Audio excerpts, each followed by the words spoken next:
Welcome to the Slop Farm. Enjoy the video. In this video, I will explain how to play Air, Land, and Sea, Critters at War. This engaging two-player card game involves 18 unique cards and 3 distinct theater boards.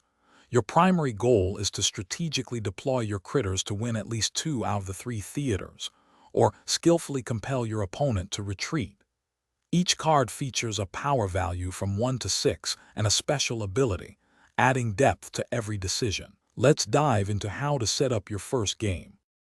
Gameplay unfolds over several rounds, with players taking turns to deploy their critter cards. On your turn, you will play 1 card to any of the 3 theaters, air, land, or sea.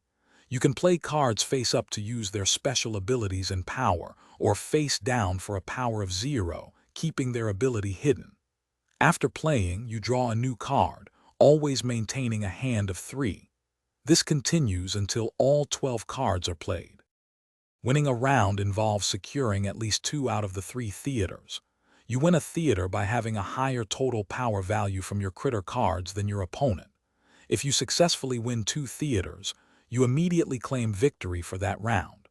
Alternatively, a player can choose to retreat, conceding the round but limiting the opponent's score to 6 victory points. If no one retreats, the winner scores 2 points for each theater won. Mastering Air, Land, and Sea, Critters at War involves clever strategy. Always consider your hand of 3 cards and how they can best impact the 3 theaters. Playing cards face down can be a powerful bluff, saving your strongest abilities for crucial moments. Pay close attention to your opponent's moves to predict their intentions.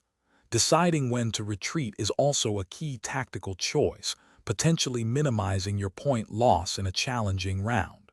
Good luck, Commanders. Thanks for watching.